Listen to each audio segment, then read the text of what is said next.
إن الحمد لله نحمده ونستعينه ونستغفره ونعوذ بالله من شرور أنفسنا ومن سيئات أعمالنا. من يهده الله فلا مضل له ومن يضلل فلا هادي له، وأشهد أن لا إله إلا الله وحده لا شريك له، وأشهد أن محمدا عبده ورسوله. أما بعد، فإن خير الحديث كتاب الله، وخير الهدي هدي محمد صلى الله عليه وسلم، وشر الأمور محدثاتها، وكل محدثة بدعة، وكل بدعة ضلالة، وكل ضلالة في النار. فأعوذ بالله من الشيطان الرجيم. بسم الله الرحمن الرحيم. قاف والقرآن المجيد بل عجبوا أن جاءهم منذر منهم فقال الكافرون هذا شيء عجيب أإذا متنا وكنا ترابا ذلك رجل بعيد قد علمنا ما تنقص الأرض منهم وعندنا كتاب حفيظ بل كذبوا بالحق لما جاءهم فهم في أمر مريج أفلم ينظروا إلى السماء فوقهم كيف بنيناها وزيناها وما لها من فروج والأرض مددناها وألقينا فيها رواسي وأنبتنا فيها من كل زوج بهيج تبصرة وذكرى لكل عبد منيب ونزلنا من السماء ماء مباركا فأنبتنا به جنات وحب الحصيد والنخل باسقات لها طلع نضيد رزقا للعباد وأحيينا به بلدة ميتا كذلك الخروج كذبت قبلهم قوم نوح وأصحاب الرس وثمود وعاد وفرعون وإخوان لوط وأصحاب الأيكة وقوم تبع كل كذب الرسل فحق وعيد أفعينا بالخلق الأول بل هم في لبس من خلق جديد. وقال الله تبارك وتعالى في مقام آخر يا أيها الذين آمنوا كلوا من طيبات ما رزقناكم واشکروا للہ ان کنتم ایاہ تعبدون. محترم حاضرین، تمام قسم کی تعریف، توصیف، بڑائی و بزرگی اس اللہ رب العالمین کے لیے لائق اور زیبا ہے جس نے ہم سب کو اس روئے زمین کے اندر پیدا فرمایا اور پیدا فرمانے کے بعد ہمیں یوں ہی بیار و مددگار نہیں چھوڑا بلکہ ہماری ضروریات زندگی کا مکمل انتظام فرمایا اور ہماری آخرت کی کامیابی کے لیے، اخروی رشد و ہدایت کے لیے بے شمار انبیاء علیہم السلام کو اس کائنات کے اندر مبعوث فرمایا. ان تمام انبیاء علیہم السلام پر درود و سلام کے پھول نچھاور ہوں، بالخصوص ہمارے آخری نبی سرتاج رسول سید الکونین جناب محمد رسول اللہ صلی اللہ علیہ وسلم پر. حاضرین کرام، حمد و صلات کے بعد ہماری آج کی گفتگو کا عنوان ہے قیامت کے دن کے 5 بڑے سوالات. ہم اور آپ مسلمان ہیں، موت کے بعد کی زندگی پر ایمان اور یقین ہے، اور یہ بھی یقین ہے کہ اس دنیا کے ختم ہو جانے کے بعد ایک نئی دنیا کا آغاز ہونے والا ہے، ایک نئی دنیا کی شروعات ہونے والی ہے، اور اس زندگی کی شروعات جب ہو جائے گی تو اس زندگی کا کوئی خاتمہ نہیں ہے، وہ ہمیشگی کی زندگی ہوگی. انسان کے عمل کے حساب سے نتیجہ ملے گا، اور جیسا نتیجہ اس کو دیا جائے وہاں اس کو ہمیشہ رہنا ہے. تو جنت اور جہنم پر ہم ایمان اور یقین رکھتے ہیں.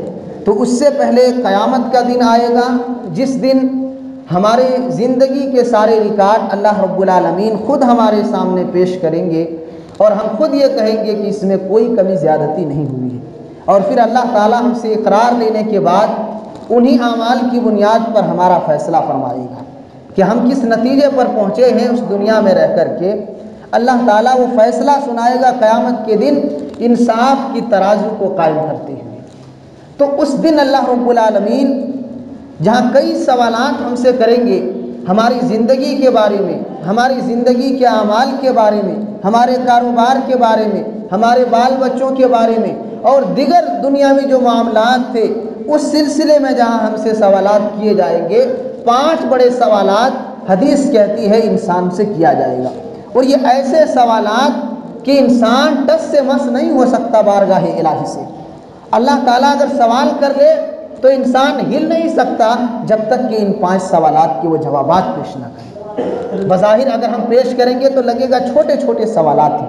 اللہ کے حبیب صلی اللہ علیہ وسلم فرماتے ہیں، وہ حدیث کچھ اس طرح ہے، ان ابن مسعود رضی اللہ عنہ قال قال رسول اللہ صلی اللہ علیہ وسلم لا تزول قدم ابن آدم یوم القیامہ من عند ربہ حتی یسأل عن 5 عن عمرہ فیما افناہ وعن شبابہ فیما ابلاہ ومالہ من این اکتسبہ وفیما انفقہ وماذا عمل فیما علم۔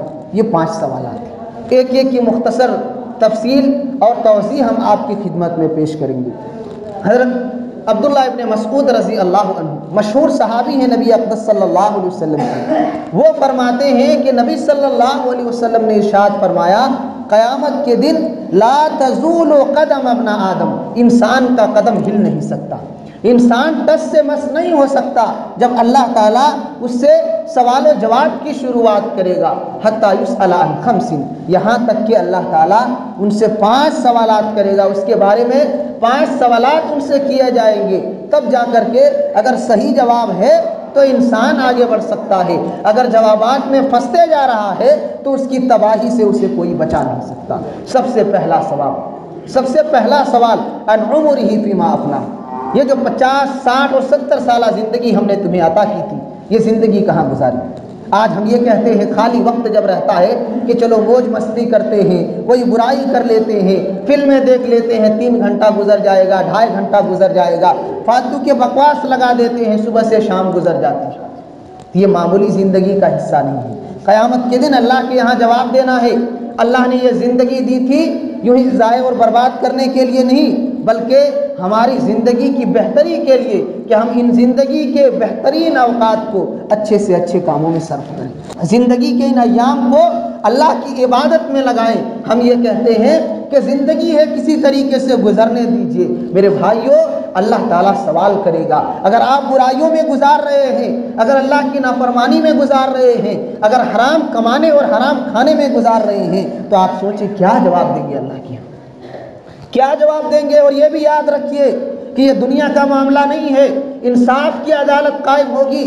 اللہ تعالیٰ قرآن مقدس کے اندر کہتا ہے کہ ایک ذرہ برابر بھی انسان نیکی کرے گا تو وہ ذرہ برابر نیکی کا ثواب بھی پائے گا، اگر ایک ذرہ برابر بھی غلطی ہوگی تو اس کا وبال بھی اسی کے سر پر لادا جائے گا۔ انسان کے ساتھ زیادتی نہیں کی جائے گی، ایک ذرہ برابر بھی کسی کے ساتھ ظلم نہیں کیا جائے گا، انصاف کی ترازو قائم کی جائے گی، انصاف کے ساتھ اللہ فیصلہ کرے گا، کسی کے ساتھ زیادتی نہیں ہوگی۔ تو اگر اس دن اللہ تعالیٰ جب فیصلہ کریں گے ہماری زندگی کے، چونکہ ہم یوں ہی بیکار کاموں میں، فضول کاموں میں، لا یعنی کاموں میں، بےہودگی میں اپنی زندگی کو بسر کر رہے ہیں اور اللہ کی عبادت سے دور گئے ہوئے ہیں، آپ بتائیں کیا جواب دیں گے؟ ہل بھی نہیں سکتے وہاں۔ یہاں پیسے دے کر لوگوں کے دلوں کو جیت کر کے اپنا بنا لیا جاتا ہے، پیسے کے بلبوتے پر غلطیوں کو چھپا لیا جاتا ہے، پیسے کے بلبوتے پر اپنے گناہوں پر پردہ ڈال دیا جاتا ہے، وہاں ایسی کوئی بات نہیں ہوگی۔ اللہ تعالیٰ نے کہا کہ اس دن کوئی دوست کسی دوست کا کچھ کام نہیں آئے گا، اس کی مال، اس کی دولت اسے کچھ ساتھ نہیں دے سکتی، یہ دنیا کی دولت دنیا ہی میں رہ جائے گی، وہاں انسان کا عمل ساتھ ہوگا۔ تو اس دن جس کے بھروسے پر آج ہم ناز کرتے ہیں اور ہم اچھل کود رہے ہیں، یہ ساری چیزیں ساتھ نہیں دے سکتی، اولاد بھی نہیں ہے اور ہماری دولت بھی نہیں ہے، دوست و احباب بھی نہیں ہے، انسان کا عمل ہے، انسان کے زندگی کے اعمال کا پورا ریکارڈ ہے، اور اللہ تعالیٰ وہی صحیفے اور وہی ریکارڈ کو اللہ تعالیٰ اس کے سامنے پیش کر دے گا۔ لہذا میرے بھائیوں زندگی کو غنیمت سمجھو. اللہ تعالیٰ نے زندگی دی ہے, دوبارہ یہ زندگی نہیں ملے گی. ایک بار دنیا سے چلے گئے واپس اس دنیا میں نہیں آ سکتے. عمر کی زندگی کی بڑی قیمت ہے. وہ جو چلے گئے ان کے اعمال ان کے ساتھ ہیں. آپ ابھی زندہ ہیں, آپ کے پاس مہلت ہے. موت کے بعد کی زندگی پر بھی ہم ایمان اور یقین رکھتے ہیں. میرے بھائیو اس کی تیاری کریں. جو خالی وقت ہے اللہ کے کلام کی تلاوت کریں, قرآن کی تلاوت کریں, ذکر و اذکار میں اپنے آپ کو مصروف رکھیں اور اپنے بال بچوں کی صحیح تعلیم اور صحیح تربیت کا انتظام کریں. اپنی زندگی کے ان بہترین ایام کو اور صحت مندی کے ان بہترین دنوں کو برائی میں, اللہ کی نافرمانی میں, بے دینی میں اللہ کے واسطے نہ گزاریں, ورنہ یہ آپ ہی کے لیے وبال جان بننے والا ہے. یہ چیزیں آپ ہی کے لیے نقصان دہ ثابت ہونے والی ہیں. اور یہ بھی یاد رکھیں بہت سے نوجوان خصوصاً اس خوش فہمی میں مبتلا ہیں, ابھی تو جوانی ہے, ابھی تو دیوانگی میں اس کو گزارتے ہیں. جب بڑھاپا آئے گا, مصروفیتیں تھوڑی کم ہو جائیں گی تو عبادت کریں گے, نماز پڑھیں گے, اللہ کو یاد کریں گے. میرے بھائیوں کیا پتہ یہ زندگی بے وفا ہے, کسی کے ساتھ یہ وفا نہیں کرتی. ہم جس خوش فہمی میں مبتلا ہیں اور جس زندگی کے جن ایام کا ہم انتظار کر رہے ہیں, ہو سکتا ہے اللہ تعالیٰ زندگی کے ان ایام کو ہماری قسمت میں رکھی ہی نہ ہو, لہذا ہم اس سے پہلے اس دنیا سے رخصت ہو جائیں. لہذا زندگی کے یہ گزرتے ایام بہت ہی تیزی کے ساتھ گزر رہے ہیں. ہم سمجھتے ہیں کہ ہمارا زندگی کا ایک لمبا عرصہ ہمارے ہاتھوں میں ہے, ہرگز نہیں. اگر ابھی زندہ ہیں چند لمحوں کی بھی آپ کی زندگی کی کوئی گارنٹی نہیں ہے. پھر اللہ کو یاد کیوں نہیں کرتے, اللہ کی عبادت کیوں نہیں کرتے, اللہ کے ذکر میں اپنی زندگی کو مصروف کیوں نہیں رکھتے؟ آپ کس دولت کو جمع کر رہے ہیں, کس بلڈنگ کو بنا رہے ہیں جہاں چند دن آپ کو رہنا ہے؟ جس زندگی کے لیے اور جس دولت کے لیے, جس بال بچوں کے لیے آپ کے پاس لمحے بھر کے لیے وقت نہیں ہے کہ آپ کی آنکھیں بند ہو گئی, دنیا کی دولت پڑی رہ گئی, آپ کی آل و اولاد پڑی رہ گئی, آپ کی بلڈنگیں دھری کی دھری رہ گئی, آپ اس کی تیاری کر رہے ہیں. یہ بے وقوفی ہے, یہ نادانی ہے, یہ دھوکے کا سامان ہے کہ جہاں رہنا نہیں ہے اس کی خوب تیاری ہو رہی ہے, جہاں صدیوں رہنا ہے, جو زندگی ہمیشگی کی زندگی ہے, اس کی کوئی تیاری نہیں ہے. میرے بھائیوں آپ مومن ہیں, ایمان والے ہیں, مسلمان گھرانے میں پیدا ہوئے ہیں. آپ سمجھیں دنیا کے معاملے میں بڑے عقل مند بنتے ہیں, گھاٹے کا سودا کبھی نہیں کرتے, نقصان کا سودا کبھی نہیں کرتے. پھر دین کے معاملے میں اتنے بڑے خسارے کو اپنی زندگی میں کیسے داخل کر رہے ہیں کہ جہاں مرنے کے بعد جن قبروں میں آپ کو صدیاں بتانی ہیں اس کی کوئی تیاری نہیں. موت کے بعد جہاں جنت و جہنم کا فیصلہ ہوگا,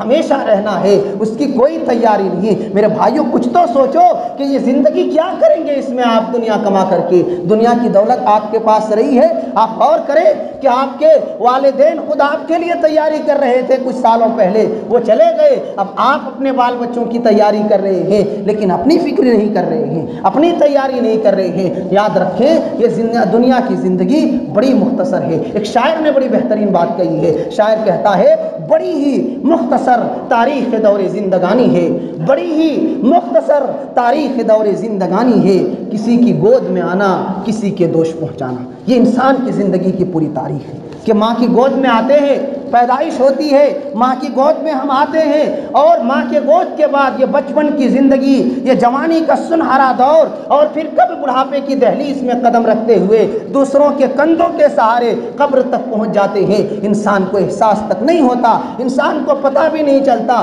وہ تو یہی شعور کرتا ہے, یہی کہتے رہتا ہے کہ کل ایک زمانہ تھا, ابھی چند ہی دن کی بات ہے, انہی گلیوں میں ہمارا بچپن گزرا تھا, ہم کھیلا کرتے تھے, اور کب یہ بچپن کی زندگی ختم ہو گئی, جوانی ختم ہو گئی, اور بڑھاپے کا ایک کمزور دور شروع ہو گیا. انسان سوچتے رہ جاتا ہے. شاعر نے یہی کہا ہے انسان کی زندگی کی اگر تاریخ آپ جاننا چاہتے ہیں تو اتنا مختصر ہے کہ ماں کی گود میں آتے ہیں اور ماں کی گود سے دوسروں کے سہارے قبر تک چلے جاتے ہیں. درمیان کی زندگی کیسے گزرتی ہے اندازہ بھی نہیں ہوتا. لہذا میرے بھائیوں اس زندگی کو جو اللہ نے آپ کو دیا ہے اللہ کی عبادت میں لگائیں. یہ آپ کی زندگی کا بنیادی مقصد ہے. موت کے بعد کی زندگی کی فکر کریں, اس کے بارے میں سوچیں جہاں آپ کو ہمیشہ رہنی ہے. جو زندگی اصل زندگی ہے, یہ دنیا دھوکے کا سامان ہے, یہ دنیا کھیل تماشا ہے. اس دنیا کی کوئی حقیقت نہیں ہے. آپ اس دنیا کو کمانے میں, اس دنیا کو بنانے میں, اس دنیا کو حاصل کرنے میں اپنی آخرت کو برباد نہ کریں.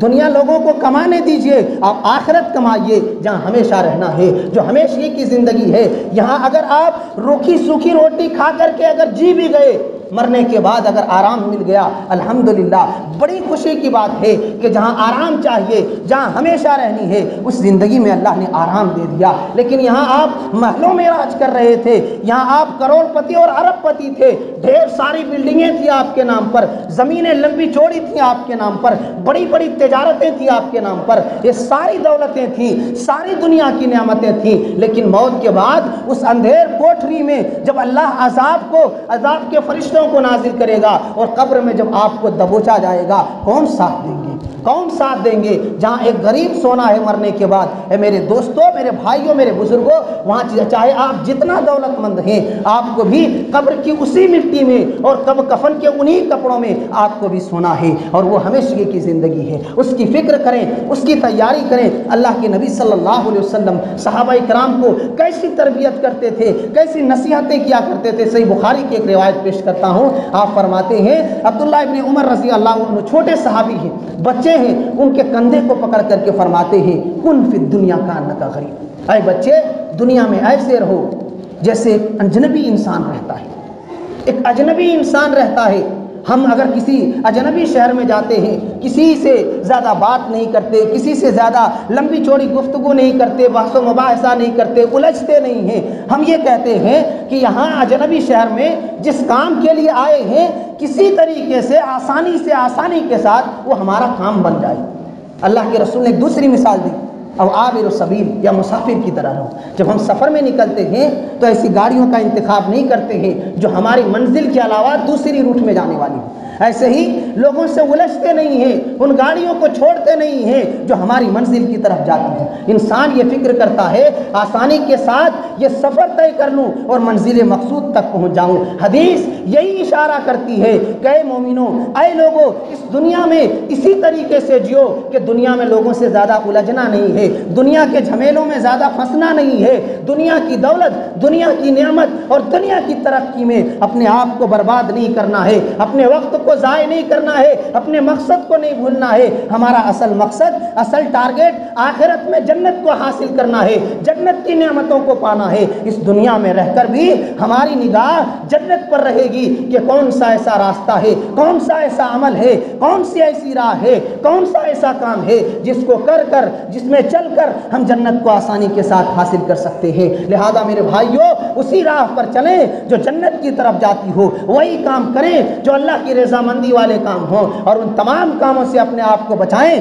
جن میں چلنے کی وجہ سے, جو کام کرنے کی وجہ سے آپ جنت سے دور جا سکتے ہوں. اللہ کے رسول نے یہ نصیحت کی, صحابہ کرام نے عمل کیسے کیا؟ حضرت عبداللہ ابن عمر رضی اللہ عنہ لوگوں سے کہا کرتے تھے, اذا امسیت فلا تنتظر الصباح, اے لوگوں جب شام کر لو تو صبح کا انتظار نہ کرنا.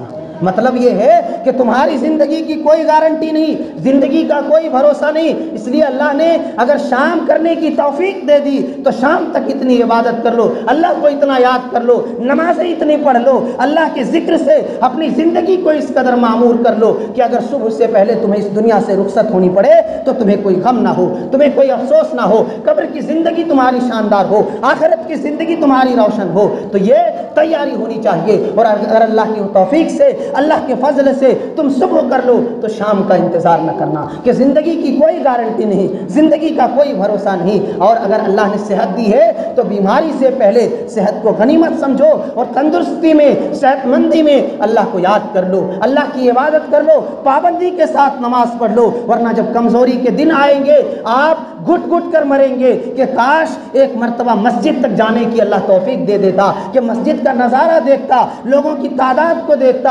اور جو مسجد کا ایک ماحول ہے اس ماحول کو اپنی آنکھوں سے دیکھ سکتا اور اللہ کی گھر تک پہنچ سکتا۔ لیکن وہ دن نہیں ہوں گے کہ آپ مسجد تک جا سکتے ہو، آپ تو کمزور ہو چکے ہیں، ہڈیاں کمزور ہو چکی ہیں، بیماری نے آپ کو پکڑ لیا ہے، آپ چاہ کر مسجد تک نہیں جا سکتے۔ لہذا صحت مندی اللہ کی بہت بڑی نعمت ہے۔ آپ پوچھئے ان سے جو بیمار ہیں کہ تندرستی کتنی بڑی نعمت ہے، وہ آپ کو بتائیں گے کہ بیماری کتنی تکلیف دہ ہوا کرتے ہیں۔ کبھی گھٹنے میں درد ہوتی ہے، کبھی سر میں درد شروع ہو جاتا ہے، کبھی پیٹ میں تکلیف ہوتی ہے، کبھی دوسری بیماریاں شروع ہو جاتی ہیں، انسان بے چین رہتا ہے۔ اللہ نے آپ کو تندرستی دی ہے، صحت مندی دی ہے، اس نعمت کا صحیح استعمال کیجئے۔ اس صحت مندی کو اللہ کی عبادت میں لگائیے، اس تندرستی کو اللہ کے ذکر میں، اللہ کی بڑائی میں صرف کیجئے۔ اور اللہ کے نبی صلی اللہ علیہ وسلم کے پیارے صحابی فرماتے ہیں کہ زندگی کو موت کے آنے سے پہلے غنیمت جانو، کیونکہ موت کے بعد عمل کا کوئی راستہ نہیں رہے گا، کوئی راستہ نہیں رہے گا۔ انسان اگر مر گیا تو کافرین، اللہ تعالیٰ نے قرآن میں ذکر کیا ہے کہ قیامت کے دن کافر کہیں گے کہ اللہ دوبارہ زندہ کر دے، زندگی کی چند دن ہی تو عطا کر دے، ہم نیک بنیں گے، صالح بنیں گے، تیری عبادت کرنے والا بن کر کے دوبارہ واپس آئیں گے۔ لیکن یہ اللہ کے نظام کے خلاف ہے۔ ایک مرتبہ زندگی ملتی ہے، دوبارہ نہیں۔ اس لیے آخرت کی تیاری اسی زندگی میں کرنی ہے۔ جن کو اللہ نے ابھی حیات دی ہے، زندگی دی ہے، اس کو غنیمت سمجھیں، نمازوں کی پابندی کریں، اللہ کو یاد کریں اور اس کے ساتھ ساتھ حلال تجارت کو کمائیں اور اپنے بچوں کو حلال کھلائیں، حرام سے خود بھی دور رہیں، اپنے بال بچوں کو بھی دور رکھیں۔ تو یہ پہلی نصیحت اللہ کے نبی صلی اللہ علیہ وسلم کی اس حدیث کی روشنی میں ہم نے بیان کی کہ ہماری زندگی کہاں گزری ہے، اللہ تعالیٰ سوال کرے گا۔ اس لیے زندگی کے ایک ایک سیکنڈ کو، ایک ایک منٹ کو آپ برباد کرنے سے پہلے سوچ لیں کہ اس کا حساب اللہ کے یہاں دینا ہے۔ اگر برائی میں گزارے ہیں تو وہاں پھنس جائیں گے، اگر پھنس گئے کوئی چھڑانے والا نہیں آئے گا۔ اللہ تعالیٰ اگر کسی پر رحم کر دے تو اللہ کی رحمت شامل ہوگی، ورنہ کوئی ساتھ نہیں دے سکتا۔ اور دوسرا، اللہ کے نبی صلی اللہ علیہ وسلم نے جو دوسری بات بیان فرمائی، وَأَنْ شَبَابِهِ فِيمَا أَبْلَاهُ، جوانی کہاں گزاری ہے۔ انسان کی زندگی کا سب سے حسین دور، ہر اعتبار سے انسان طاقتور، قوتور، مضبوط اور ہر اعتبار سے اچھا ہوتا ہے، اور زندگی کا سب سے حسین اور بہترین دور شمار کیا جاتا ہے، یہ جوانی کا دور ہے۔ لیکن انسان، ہم نے کہا کہ جوانی کو عموماً دیوانگی میں گزارا جاتا ہے، انسان بے حیائی میں گزارتا ہے، برائی میں گزارتا ہے۔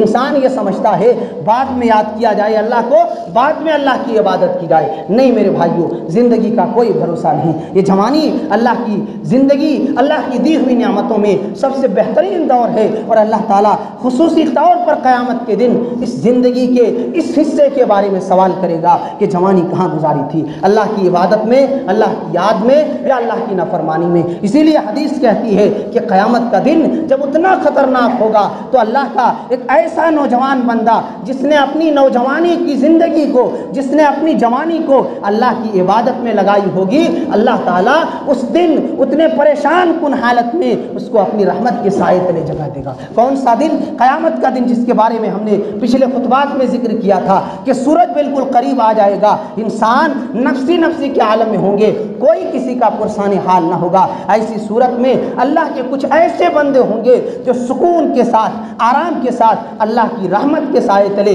جگہ پائیں گے، اور لوگ جو اتنا پریشان ہوں گے وہ ان ساری پریشانیوں سے محفوظ ہوں گے۔ ان میں سے اللہ کے رسول فرماتے ہیں وَشَابٌ نَشَأَ فِي عِبَادَةِ اللَّهِ، ایسا نوجوان جس کی جوانی اللہ کی عبادت میں گزری ہو، جو اپنی جوانی کو اللہ کی عبادت میں صرف کرتا ہو، تو ایسے نوجوان کو اللہ اتنا پسند کرتا ہے کہ قیامت کے دن کی پریشانی سے اللہ اس کو بچائے گا، اس کو اللہ محفوظ رکھے گا، اور کوئی ٹینشن اور پریشانی اس دن نہیں ہوگی۔ اور یہ بھی یاد رکھیں کہ گناہگار، بدکار، کافر قیامت کے ایک دن کو 50,000 سال کے برابر سمجھیں گے، اور حدیث بھی کہتی ہے کہ وہ ایک دن کافروں کے لیے، گناہگاروں کے لیے 50,000 سال کے برابر ہوگا۔ یہاں تھوڑی دن کی تکلیف برداشت نہیں ہوتی ہے اس دن کی، اور اتنی خطرناک تکلیف، جبکہ مومنوں کے لیے، اللہ کے خاص بندوں کے کے لیے ایسا لگے گا کہ عصر سے مغرب تک کا یا ظہر سے عصر تک کا وقت ہے اور اتنا لمبا سمے اتنا مختصر وقت میں گزر جائے گا۔ لہذا میرے بھائیوں،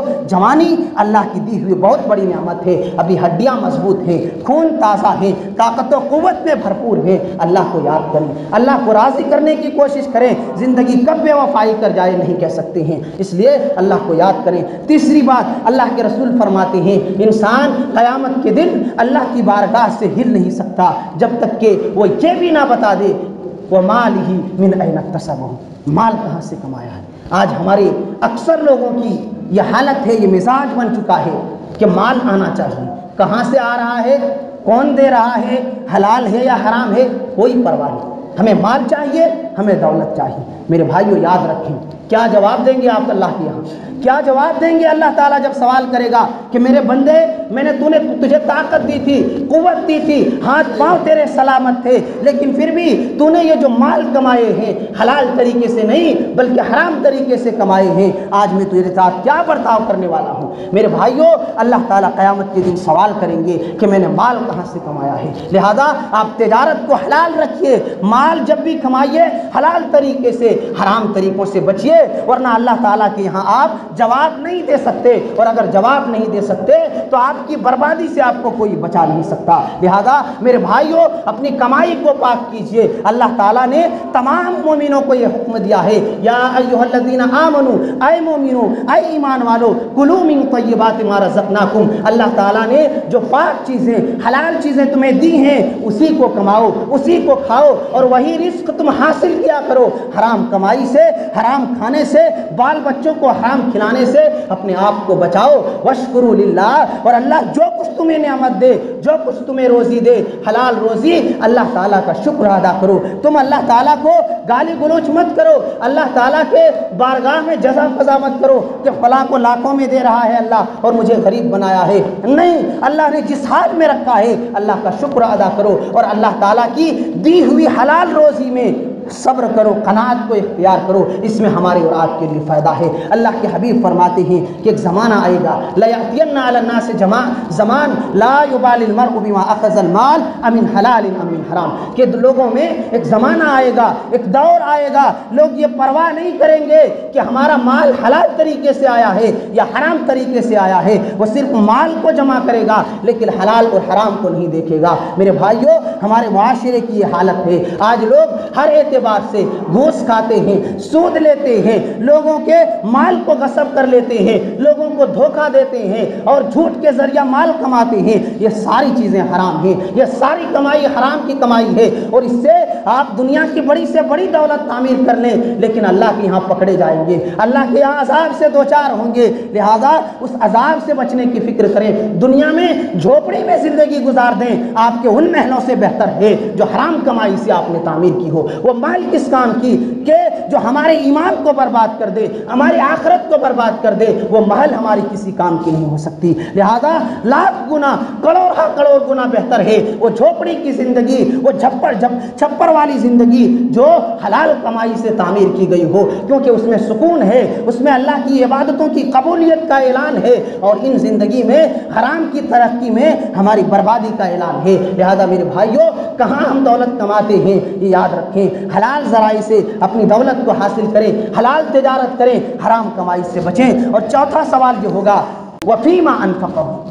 مال تو حلال طریقے سے بعض لوگ کماتے ہیں، آپ معاشرے کے اندر دیکھیں گے بہت سے بھائی ہیں دن بھر محنت کرتے ہیں، مزدوری کرتے ہیں، رات ہوتے ہی جوا کے اڈے میں جا کر بیٹھ جاتے ہیں، کمایا حلال طریقے سے اور پیسے کو لٹایا حرام طریقے پر۔ ایسے ہی کچھ لوگ دن بھر کماتے ہیں، رات میں سونے سے پہلے شراب پی لیتے ہیں، شراب پی لیتے ہیں، یا دوسری جو نشاور چیزیں ہیں، کماتے حلال طریقے سے ہیں لیکن ان حرام چیزوں کو کھا کر کے اپنی دولت کو حرام جگہوں پر لگاتے ہیں۔ اس لیے اگر دولت حلال طریقے سے کمائے ہیں، محنت مزدوری کر کے کمائے ہیں، تو اس کو اچھی جگہ پر خرچ بھی کیجیے، ورنہ اللہ کے یہاں آپ کو یہ بھی جواب دینا ہے کہ آپ نے اپنی دولت کہاں لٹائی تھی۔ اگر صدقہ و خیرات میں صرف کیا تھا، اللہ کے بندوں میں لگائے تھے، غریبوں میں خرچ کیا تھا، نیک کاموں میں خرچ کیا تھا، بال بچوں کی بہتری کے لیے خرچ کیا تھا تو بڑی اچھی بات ہے، لیکن اگر حرام جگہوں میں، جیسے کچھ لوگ ابھی دیکھیں گے، اکثر لوگ ہیں تمباکو کھاتے ہیں، گٹکا کھاتے ہیں اور بیڑی سگریٹ وغیرہ پیتے ہیں، یہ ساری چیزیں حرام ہیں میرے بھائی، یہ ساری چیزیں حرام ہیں۔ آپ کما رہے ہیں حلال طریقے سے لیکن خرچ کر رہے ہیں حرام جگہوں پر، لہذا آپ کو جواب دینا ہے۔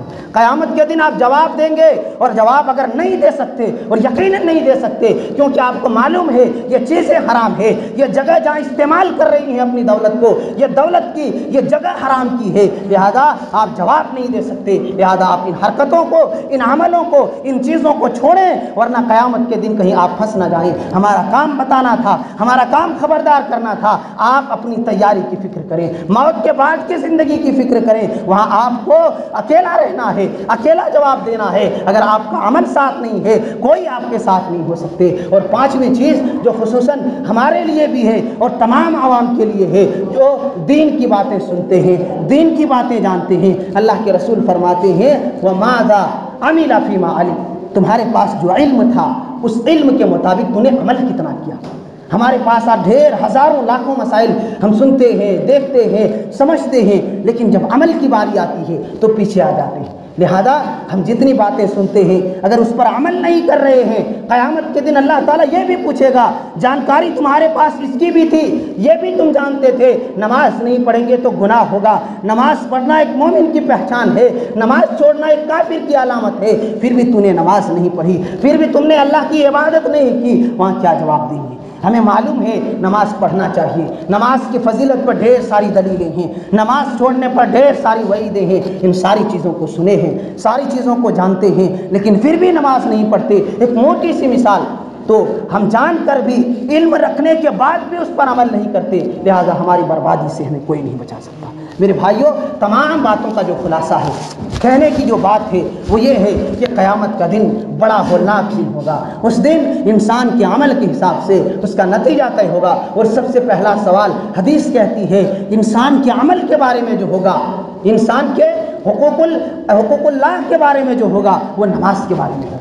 وہ 5 سوالات تو ہوں گے، لیکن سوال کی جو شروعات ہوگی وہ نماز سے ہوگی۔ اور حدیث کہتی ہے انسان نماز میں اگر پاس ہو گیا، نماز کی اگر پابندی کی تھی، تو انشاءاللہ وہ بندہ مومن دوسری جو غلطیاں تھیں اللہ تعالیٰ دھیرے دھیرے کچھ میں پردہ ڈال دے گا، کچھ غلطیوں کی اللہ تعالیٰ سزائیں دے کر کے لیکن بندے کو معاف کر دے گا۔ لیکن اگر نماز ہی اس کی کمزور نکلی، نماز ہی ان کے نامۂ اعمال میں نہیں نکلے، تو پھر انسان آگے پھنستے چلا جائے گا، برباد ہوتے چلا جائے گا۔ میرے بھائیوں، نماز میں پختہ رہیں، کاروبار کریں، تجارت کریں، لیکن اللہ کی عبادت کے لیے، اللہ کی یاد کے لیے بھی کچھ وقت کو نکالیں۔ اور قیامت کے دن کے ان بڑے بڑے سوالات کے جوابات ہم نے آپ کے سامنے پیش کر دیے ہیں، ہم اور آپ تیاری کر لیں، ہم اور آپ تیاری کر لیں۔ سوال بھی آؤٹ ہے، جوابات بھی آپ کے پاس موجود ہے، پھر بھی اگر پرچہ آپ حل نہیں کر پا رہے ہیں، سوالات کے جوابات نہیں دے پا رہے ہیں قیامت کے دن، تو یقیناً ایسے بندے کے لیے بربادی ہے کہ ساری چیزیں اللہ تعالیٰ نے بتا دی تھیں، لیکن پھر بھی ہم نے اس پر دھیان نہیں دیا،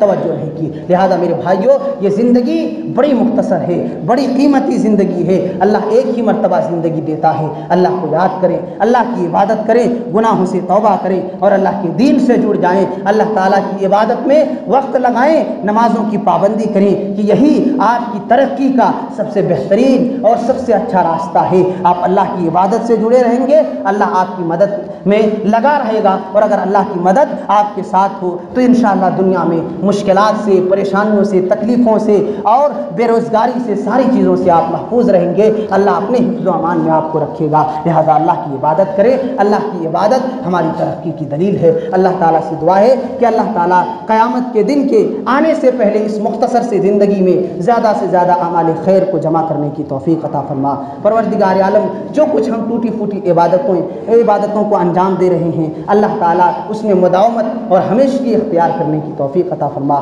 آمین۔ سبحان ربک رب العزت عما یصفون وسلام علی المرسلین والحمد للہ رب العالمین۔